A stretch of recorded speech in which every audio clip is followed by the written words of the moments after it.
Hello everyone, welcome to Jagran Public School Noida. Today in your class 8 science session, we will do the coal and petroleum part 2. In this part, we will learn about the petroleum, how the petroleum form and what are the uses and the refining of petroleum. So let's start our topic, formation of petroleum.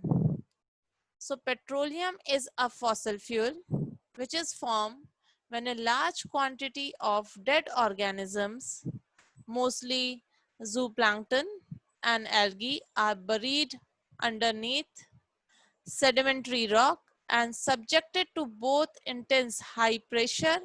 Petroleum has mostly been recovered by oil drilling. So when the sea animals and the sea plants get decomposed under the sea, and due to the pressure of sand and rocks and intense water pressure, it is converted into a fossil fuel which is called a petroleum. So just look at the diagram. So like today oils and gas deposit, it is on the upper surface. Today we drill down through layers of sand, silt and rock, reaching rock formations containing oil and natural gas. So under the sea, when these sea animals and different type of planktons, zooplanktons, algae get decomposed under the sea, and this is the oil which get trapped between the rocks. This oil is called crude oil or black gold or petroleum. So petroleum is formed when the sea animals, look at the figure, all these sea animals when they died get decomposed under the high pressure and temperature get converted into oil. So this is the basic formation of petroleum. Now look at the figure, petroleum and natural gas formation. Tiny marine plants and animal died and when were buried on the ocean floor over time. The marine plants and animal were recovered by a layer of silt and sand. So all these over millions of years ago, when these plants and animal get decomposed, they form petroleum. Over millions of years, the remains were buried deeper and deeper. The enormous heat and pressure turned the remains into oil and natural gas. So when these animals get decomposed over millions and millions years, and all these animals and plants due to the enormous heat and pressure turn into oil. So what we do today, we drill down these layer of sand, silt and rock to reach the rock formation that contain oil and natural gas deposit. So this is sand under the sea. Silt is a very smooth mud and other rocks, and under these rocks there is an oil and natural gas deposit. So this is the total formation of petroleum and the natural gas. Natural gas, where the natural gas is formed. Natural gas is formed deep within the earth from decomposed organic matter. Organic matter, these all plants and animals. Over time, these matter is compressed as more and more layer form over it. So when these dead and decaying organisms or plant get decomposed under the sea over millions of years due to the high heat and temperature, these organic matter is exposed to high pressure. It is broken down into hydrocarbons. These hydrocarbons means a component made up of hydrogen and carbon and get converted into a oil which is called petroleum. And above the oil, just look at the figure, above the oil there is a layer of gas which is trapped between the rocks. This is called natural gas. So This is the oil which get trapped between the rocks, and the gas is there which is found just above the petroleum. So this is your gas and oil formation. So now the next slide is, when the petroleum crude oil is formed, how we will use it. So this is the fractional distillation of crude oil. Fractional distillation separate a mixture of number of different parts called fractions. Crude oil is a mixture of hydrocarbon, crude oils which we get deep inside the ocean, or petroleum. This is mixture of different kind of hydrocarbons, and when these crude oils evaporate, when we heat up these crude oil, its vapors goes up, and when it condenses at different temperature in the fractionating column, we get different product. So just look at the figure. In this figure, here it is crude oil.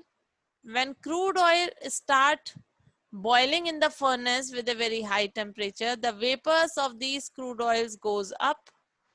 The vapors which is 20 at the 20, which cools down at the 25 degrees centigrade, goes to the topmost fraction of the fractionating column. This is called petroleum gas. At the next temperature, means at 60 to 180 degree temperature, these vapors are cooled down and form another component called naphtha. Now at 220 and 250 degree centigrade temperature of heat, when these vapors are cooled down, they form diesel. Another is 250 to 300, there is a fuel oil which is used in a ships and heavy vehicles, different machineries. And at the last, which we get at the 350 degree centigrade, is a bitumen. Bitumen is a type of coal tar which is used to smoothen the road surface. So petroleum, that is gasoline, that is paraffin, paraffin wax also. Paraffin is used in the aeroplanes, diesels are used in the heavy vehicles, fuel oil, lubricating oil just to reduce the friction of the machine. All these things we get from the petroleum. So this is called the fractional distillation of crude oil. So crude oil is a mixture of many hydrocarbons. When these crude oils burn or boil in a furnace with a very high temperature, the vapors of these crude oil goes up, and because it is made up of different components, so or hydrocarbon, so its vapor condense at different temperature and we get a different product. So this is the fractional distillation of crude oil. Next is what is called petrochemicals. So those chemicals which are obtained from petroleum and natural gas. Mean through distillation we get many things, many products from the petroleum, but the chemicals which we get from petroleum and natural gas only is called petrochemicals, like methyl alcohol, ethyl alcohol, formaldehyde, acetone, acetic acid. These are all chemicals which we get from the petrochemicals, that is from petroleum. Hydrogen gas is obtained as petrochemicals from natural gas, and it is used in the manufacture of fertilizers. So this is the figure of your petroleum fractionating distillation factory. It is like a small town where we get different kind of petrochemicals and product and hydrogen from natural gas also, and which is used in different manufacturing of different type of fertilizers and chemicals. But with the use of all these fossil fuels which are not last for many years, how can we conserve it? How can we conserve our nature? So conservation means we need to shift from fossil fuel to another useful things which we can use it in place of fossil fuel. Means we can go with the windmills like this to obtain electric energy. We can use the solar panels to get electricity. We need to plant more trees to reduce the pollution of the atmosphere. We need to conserve water in the agriculture site so it will not get wasted. So some, if we are going to conserve our energy like this, we can save our earth or the fossil fuels, and or we can use the judiciary use of the fossil fuels. Mean we can use it very properly. So there are different methods which, with the help of which we can conserve, like solar panels, we can use windmills, we can conserve or maintain a technology of rainwater or river water harvesting system, and we can plant a more tree. So for all this we can conserve our fossil fuel or conserve our earth or save our earth. Now, conservation of fossil fuels like coal and petroleum, which are also called fossil fuels or non-renewable resources. One way of fuel conservation is to avoid their wastage. Means we have to use it but don't waste it. Switching to alternating sources such as solar energy in the form of solar heater, solar cooker, use of natural gas CNG in place of petrol and diesel, and wind energy. So all these natural gas, wind energy reduce the usage of coal and petroleum and also reduce the pollution of the atmosphere. We can also reduce the use of these natural resources by using public transport and carpool. So this is another method. Preferences should be given to using renewable natural resources such as sun and the wind. We should use the energy of the sun in the form of solar panels, solar cookers, solar heater, and the wind in the form of windmills. So windmills use wind energy to produce electricity. Solar energy is used in the form of solar heater to heat water and cook food and to generate electricity. In this way, we can use solar heaters. Windmills are used in the form of wind energy. Water can be conserved. So how can we conserve water? That is by rainwater harvesting system. If we conserve water, we can increase the potable water level, underground water, which is usable for the drinking purpose. Environmental education play an important role in creating awareness. Though environmental education, people come to know about their rights and duties toward nature.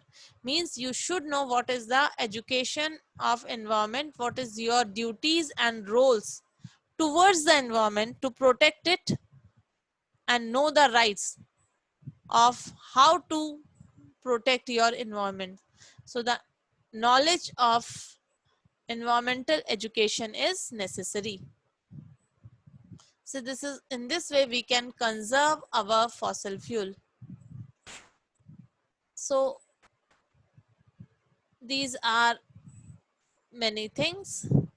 Some things are more for creating environment awareness seminar, workshops, exhibition, along with the government voluntary organization to work for environment. Conservation of soil can be done. Reducing the use of preventing wastage of electricity. Don't waste electricity, just switch off the fan, light when it is not in use. Reducing the use and preventing wastage. The ever-growing population had disturbed the balance of demand and supply. First of all, to create the mass awareness to prevent population growth. As the growth of the population increases, the demand of different things will automatically increase, and if the demand will increase, the use of consumption of fossil energy, coal and petroleum will increase. So the first thing what we need to do is to control the population growth. Conserve of soil can be done by preventing deforestation and using terrace farming. In this way, we can conserve the soils. And if we can conserve the soil and the forest, we can conserve the rainwater. We can uplifted the groundwater system. These are different methods which we can do by planting trees and conserve the plant, more trees, using recycling paper. Everything is helpful to conserve the environment. So this is all for your coal and petroleum, its formation, its refining, petrochemicals. Just go through this PDF and try to understand the chapter in the better way. Thank you everyone and have a nice day.